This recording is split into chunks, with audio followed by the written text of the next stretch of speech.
Hey, I wanted to share with you a quick creativity idea that you can make this happen even if you don't know how to paint or draw. And I also want to tell you a funny story about when we did this.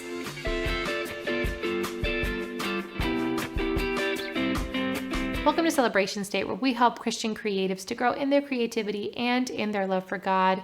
Today, this creative idea is something for someone who is very spatially minded, very mathematical, maybe not so much with painting or drawing. You could be that way as well, but you don't have to be. This is more for someone who likes to lay things out, plan them out, but wants to make something artistic and sort of pop culture relevant and fun. So this idea, if you haven't guessed already, is not my idea because I am pretty much none of those things, but my husband Joshua is very creative in different ways than I am creative. And he is extremely spatial. And so when he had this idea of making something for a Griffin themed party, it was for this youth event for high schoolers. He wanted to do a black light party, so kind of like glow in the dark party with this Griffin artwork. He thought of this way to make it happen when it did not involve one single brushstroke. But what he did was he used Post-its on this big sheet of paper. You probably could get paper at like a school supply store, some of that thin, so it's not very thick and expensive, but it's like this thin poster type paper. And what he did was he put the Post-its onto this paper and he didn't glue them down until he had it arranged just right. And he planned it all out on like graph paper.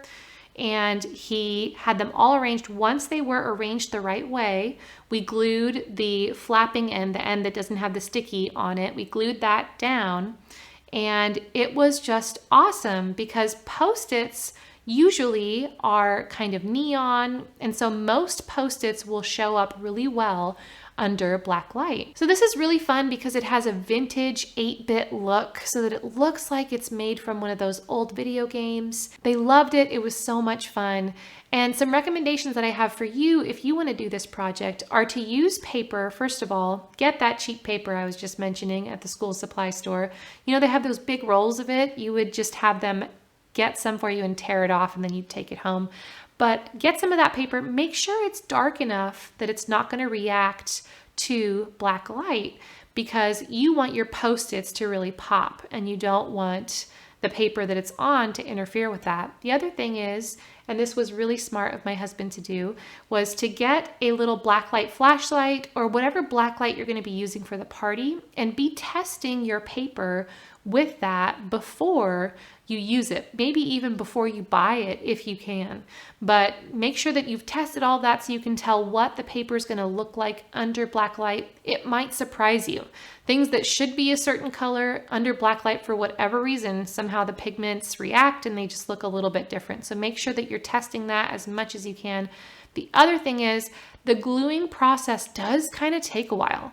So I want to be honest with you and ours was so big that's probably why it took so long. But for your project, if it's a little smaller, it might not be so long. My husband and I are actually kind of perfectionists when it comes to our art. I find that that's common with creatives, that you really care about what you're putting out there. And so we probably could have been a little sloppier and then it wouldn't have taken so long to do. But those would be some recommendations I would give you if you wanted to start this project.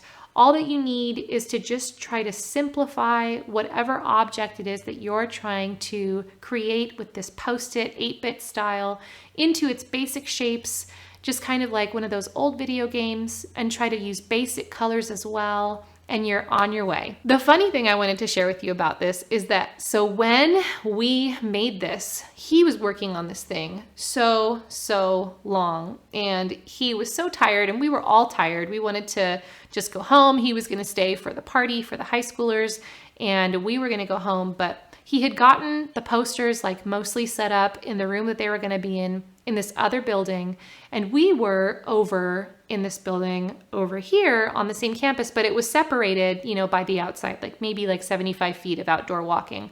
When it starts to pour down rain like crazy, coming at you sideways rain, And he realized all of a sudden, oh no, the doors to where all of the posters are, that big room where the party's going to be in that building across the way, the doors are open right to where all this rain is pouring down. And so he didn't even have time to think about it. He had to run out there in that rain, got soaked, and had to take care of that problem as soon as possible so that the posters didn't get water, so that the room didn't get flooded. Like, it was crazy rain, y'all. I don't know how to explain it to you. But in that moment, you know what? I just ran after him and I helped him too. And I want to share this picture of how wet I got. But we were soaked, y'all. We were soaked to our socks. It was that bad. But as I was in the process of running through this rain and just like, yeah, this is what I have to do. I have to help my husband. He's been trying so hard to make this happen, and now it's going to get ruined.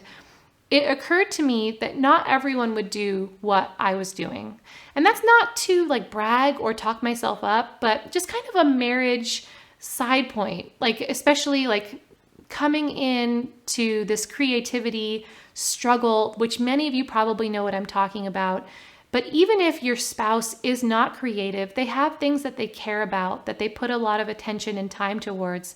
And are you willing to lay your life down to help them to realize their dreams, to overcome their struggles in those areas? Let me know down in the comments if you can think of a heroic moment where you laid down your life for your spouse. And if you are not married, what I want to tell you is, if you are a Christian and you are seeking to get married, I want you to know that that marriage is actually not about you. I am sad to say, y'all. So if you are looking for a spouse, if that is on your heart, I want to tell you, you get you a spouse that you are willing to lay your life down for, like that, and even get rain on you down to your socks. But obviously there are more ways that we can lay our lives down for our spouse. This is just one example and just like a little side note, but it was crazy, y'all. But at the end of the day, the party went off so well. We were able to get all the water out. It was a lot of work because it was a lot of water and it was kind of gross.